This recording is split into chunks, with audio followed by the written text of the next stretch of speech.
Hey there, Erin Chase here from $5 Dinners, and I mentioned Wednesday that I would be back today with a fun surprise. So if you're catching the replay, slide it forward. We are going to get into the slow cooker, the Instant Pot, and the multi-cooker, and we're going to talk about the difference, how I use them specifically. I actually have two of each. I use them a lot, and I'll tell you why. So we're going to go over this today. So if you're here live, hello, welcome. I'm super glad that you're here. This is going to be a little bit more of like a teaching sort of thing, or just kind of an explanation, and just kind of how I personally use these and why I have two of each. And we're going to get into that, and I want to answer your questions about them. So this is almost like a Q&A. I should have put that on the video description. So this is going to be like a Q&A. So this is going to be one you're going to want to save, you're going to want to share, you're going to want to heart. I would love it if you could do that. Save it or share it so it saves to your wall. You can come back and catch it later. If you use the saved function, then when it's finished, come back here onto the $5 Dinners Facebook page and you can save it to rewatch later, or if you're like if you're ready to, next week you're like, hey, I want to get an Instant Pot finally. Which one do I get? Come back here and use this as a reference. Hi, Lisa. Super glad you're here. So that's what we're going to be talking about today. I was the other day I think I answered a question through our customer support line, and I was like, you know what? We need to do an explanation video for all of this. So I'm going to switch views, and I want you to ask questions. If you have a question about the Instant Pot, you have a question about the multi-cooker, and I'm going to explain the difference here in just a second. I'm going to switch camera views. And I'm gonna also look back this way for questions. So if you have questions, hey Lori, if you have questions, drop them here, and I will come back and get one. Marlene, I actually have an entire course on the Instant Pot. Electricpressurecooking101.com is really going to be your best bet. I'm going to just talk more today about the differences between these and like kind of how I use them in my day-to-day and in my schedule. So we're going to get into that here in just a second. This is a better view and it's a better camera. So that's why we're going to use this one. So you might see me look this way to reference the comments and questions. All right, we're going to start with this guy. There may or may not be pictures of me all over the internet hugging this thing. And this is the Instant Pot.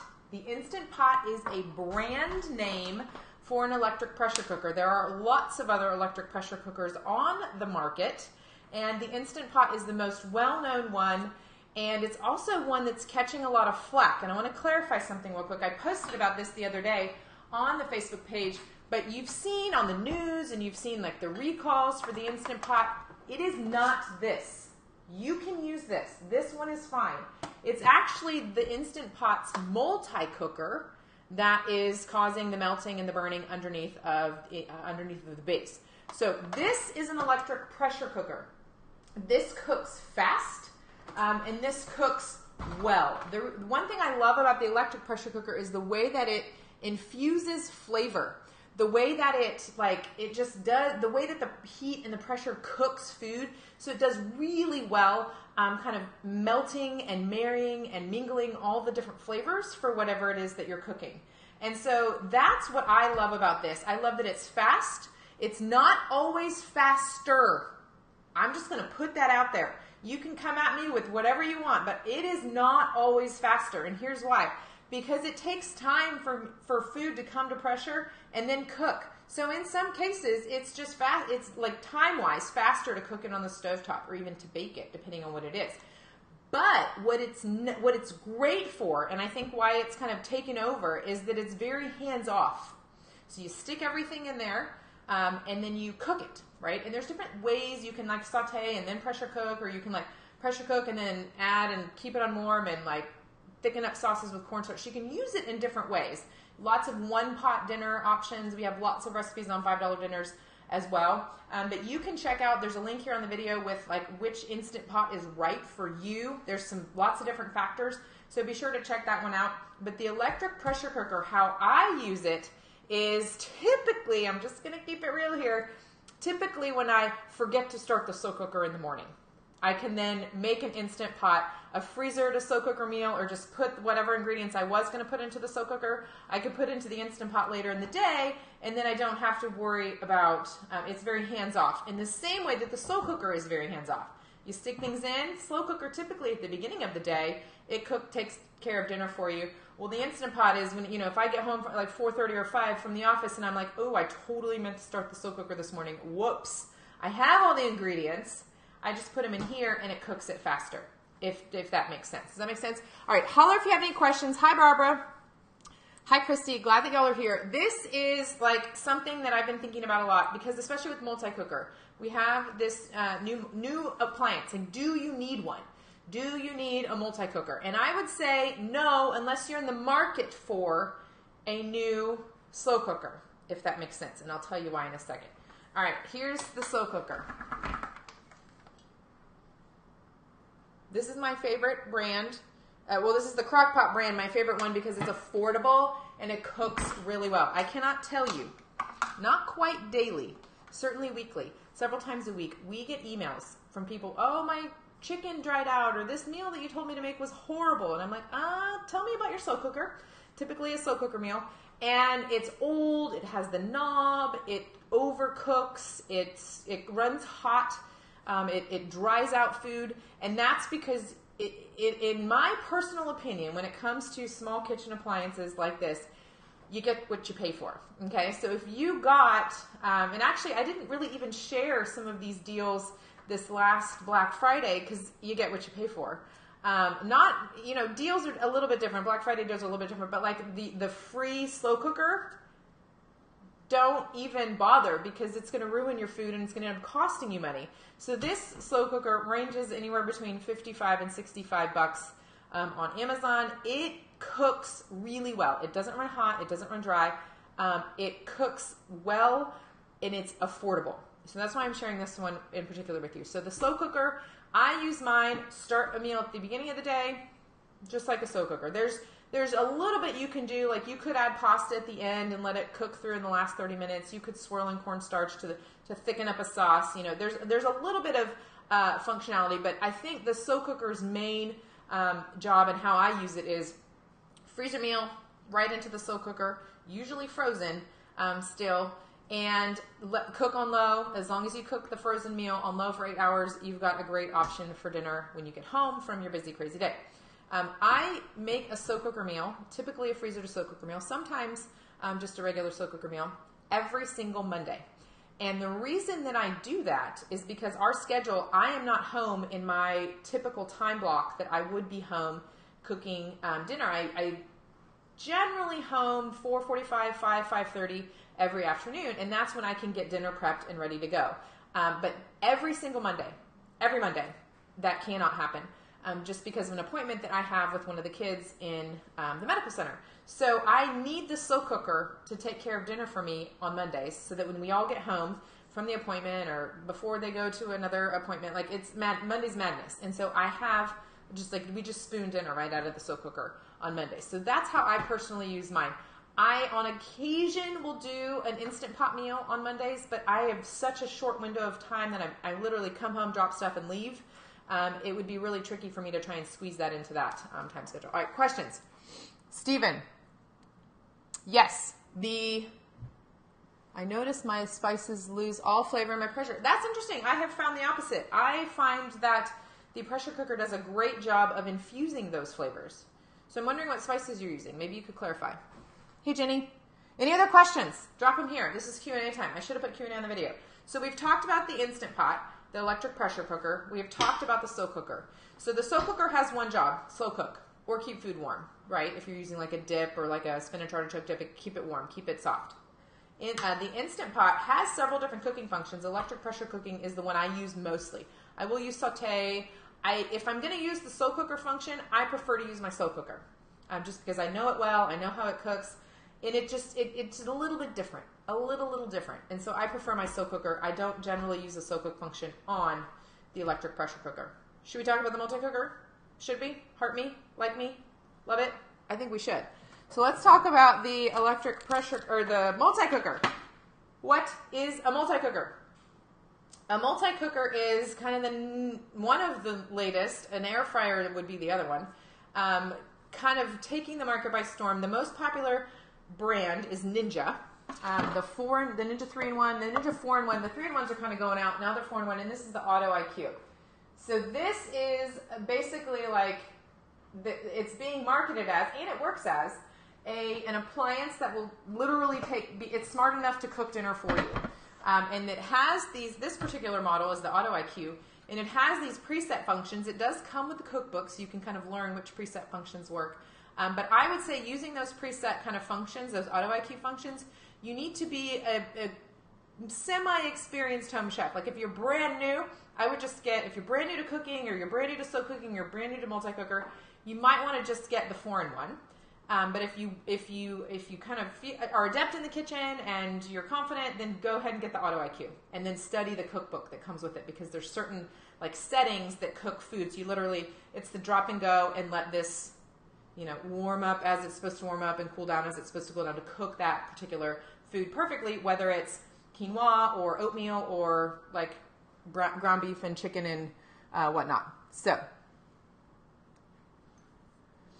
interesting, Stephen. I have not found that to be the case at all. Maybe you're not adding enough?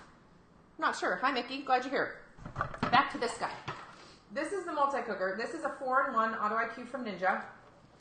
I have a link on how it works and where to find it here on the video.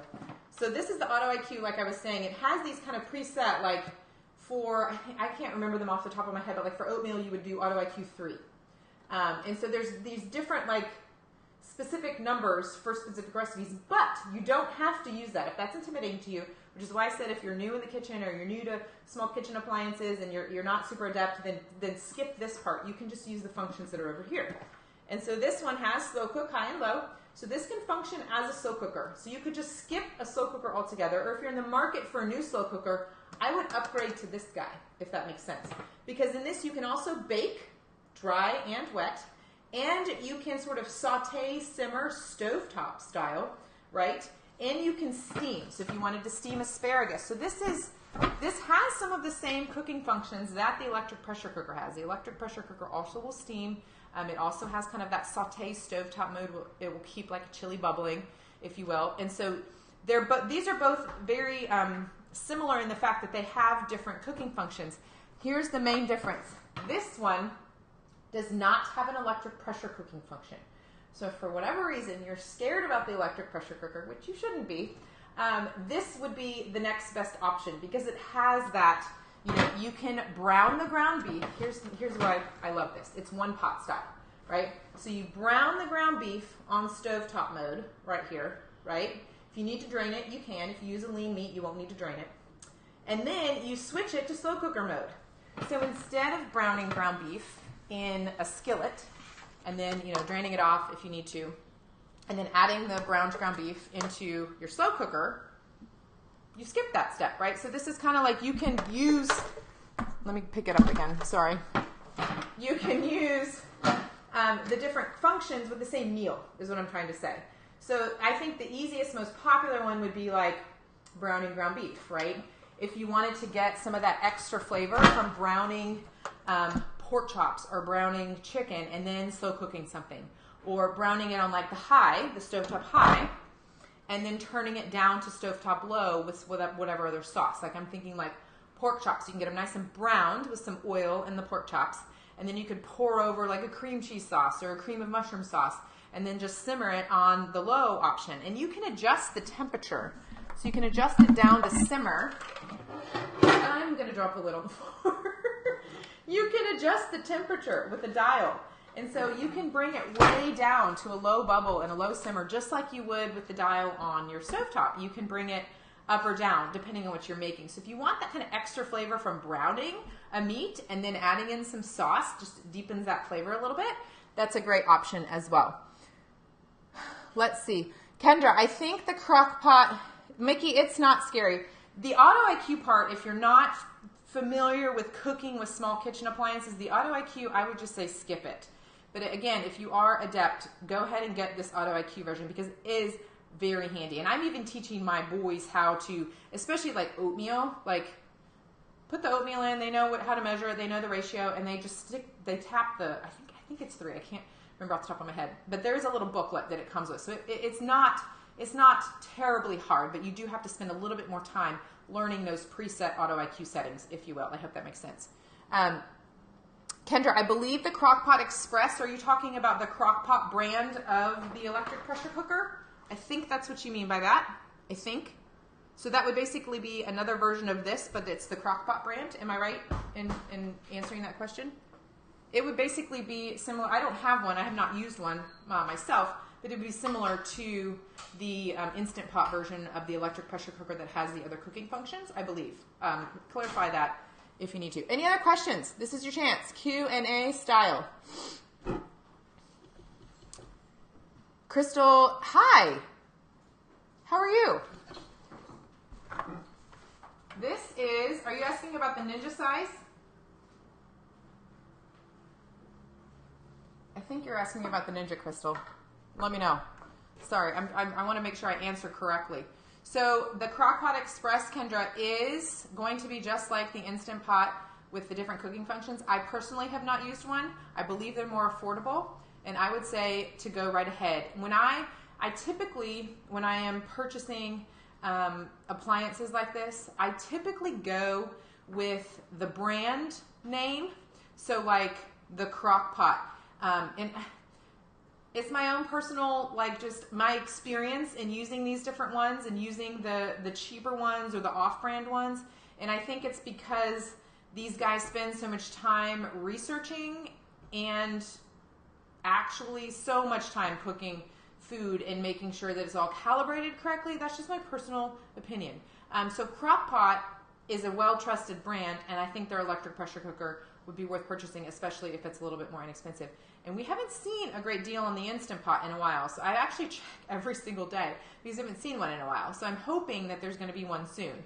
My Crock-Pot regular slow cooker is typically between 55 and 65. It kind of depends on the week with Amazon.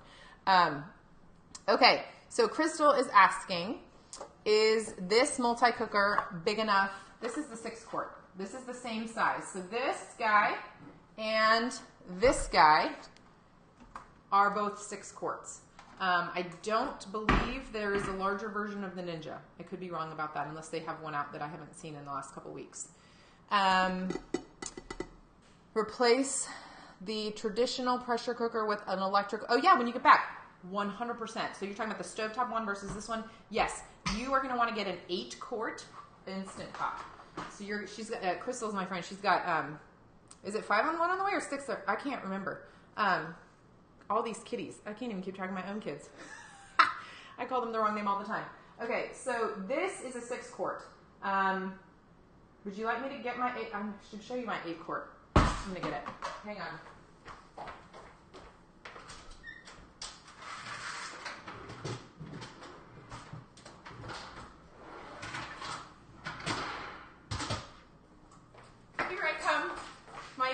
Have their own shelf back there. They both sit together on the same shelf. All right, let me show you the difference. This one's got all the steamer basket stuff in there too. I keep it all together so when I need it, it's all there. Okay, let me show you the difference on the counter. Bear with me, you guys. I'm sorry. All right, yes, that's what I thought. Okay, 5 in 1 coming. Yes, yes, yes. Okay, which is super exciting. All right, let me shift this around so you can see the difference. I could just show you the difference between the inserts. All right, hit me with your other questions, guys. All right.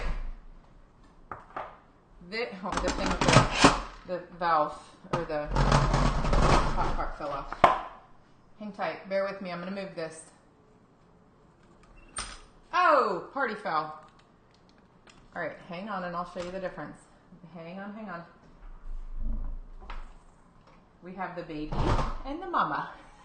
So you can see the 8-quart is much, well, it's 2 quarts bigger. The base of it is much larger. And I would say, Crystal, for you, definitely going to want to get the 8-quart. Again, I have both. I started with the 6-quart. The reason I got the 8-quart is, one, because our family is growing. We've got 4 boys. Our oldest is almost 13. And so we're going to just need more food, right? So that's part of the reason I got it. The other reason I got it is because I like to do big batches of like beans, dry beans, because they're so cheap and super easy to do in here, again, because it's hands off, right? And so you can do 2 whole chickens in here, kind of that rotisserie style chicken. You can cook them both in here. You could really only fit 1 in here. And so I just got it for a volume. It does, I feel like this picture is doing it justice, even though it's kind of at an upward angle here. I think that it's for you, Crystal, for sure. When you guys get back over here, I would definitely do this. Krista, a 6-quart, it would probably depend on how big your kiddos are or how old your kiddos are. Again, I just kind of answered that like I have both. I use them like, and sometimes I'll use them even at the same time. Like I'll have a big pot of chili going in here, and maybe I'll cook rice over there, or I'll steam a vegetable over there to go with our chili. Like there are nights where I'm using both. There are also nights where I use the Instant Pot and the slow cooker or the multi-cooker, depending on what it is. So I would say, Crystal, for sure the 8-quart. Crystal and Krista, questionable depending on how old your kids are. If you're cooking a lot in the kitchen, doing a lot of batch cooking, bulk cooking kind of things, then I would just go right for the 8-quart. It's better to err on bigger than smaller, I feel like, with these 2 guys. So I hope that's helpful. Yep, we're live right now. Any other questions? Bring it on. Bring it on. All right. Let me do a quick review. Sorry. This is like make sure that's square. We good? Okay, so quick recap. Instant Pot is faster. Not always. Most of the time it's faster. It's also great it's because it's hands off. And I think that's why it's done so well on the market, is because it's hands off, just like the slow cooker is. The slow cooker, you drop ingredients in, you walk away for the day, and dinner's done. Same idea with the Instant Pot. You put the ingredients in, set it to whichever cooking function you need, whether it's electric pressure cooking or steaming or sauteing, whichever, or slow cooker, poultry, beans, whichever one you're using, and you walk away. And you come back. If you need to vent it, you vent it, and you've got dinner ready to go. So both of those are similar in that way. Again, I use my slow cooker in the morning, start it in the morning, and typically the Instant Pot is either a side dish, rice. We love the white rice, or even brown rice, the kind of that sticky rice that you can get from the way that it cooks rice is really great as well. So I use mine a lot for side dishes and a lot for freezer to Instant Pot meals, because you can take them directly from the freezer right into the insert and add a little bit of liquid, so that it can read the liquid in there. It'll defrost and cook everything, and dinner is easy, again, hands off. And then the multi-cooker, the reason I've been crushing on the multi-cooker lately is because it is like one dish. You can like brown meat and then cook it as slow cook mode, or you can brown meat and cook it as stovetop mode. You don't need to use a skillet and a slow cooker. That's probably the most common kind of weeknight style dinner that most families would be using. But you can also, do it on stovetop mode high, like skillet wok style. If you have a sauce to thicken up, you just thicken it up, switch it to stovetop low, so you can kind of use it that way as well. And as you use it more and more, you get more depth with using it, right? And so I have links for all of this. I'm going to check for questions one more time real quick. I have links for all of this here on the video. Krista, if you're one to like cook at home a lot and you don't, you're not going out a lot, you're doing some freezer cooking, you're doing some batch cooking, I would just go right for the 8-quart. I personally do not have the 9-in-1. I think the 7-in-1 is just fine for most families. I don't use mine often. I have used it to make desserts, but I typically don't. This for me is, that's kind of a next level use of it. And so I think for most families, for most typical families, using it for side dishes in like soups or chilies or roasts, or for main dish type recipes, that is going to be enough. I think a 7-in-1 is going to be enough. But I haven't also not checked the price points either. But if you think you would use those extra 2 cooking functions, which I believe are the bake or cake, or then go ahead and get the 9-in-1. But I think the 7-in-1 works for most typical eat at home sort of families. So any other questions, leave them here. I'll check the video later today. And I hope this was helpful. I wanted this to be a teaching sort of like, these are how these work. These are how they're different. and this is how I use them so that you can decide, you know, when it's time for your next small kitchen appliance upgrade, which one is best for you. So if you're in the market for a new slow cooker, I would say skip right up to the Ninja kind of multi-cooker concept. If you've been thinking about which, or wondering about which Instant Pot to get, check out my the link that's here on the video. It has kind of a breakdown of the different sizes and models and which is which we have talked a little bit about that here, but that is helpful as well, so be sure to check that out. And of course, save, like, heart this video so you can have a reference for it later. And Lisa, how do you make brown rice in the Instant Pot? Are you asking about the Instant Pot? I'm going to presume that's the Instant Pot.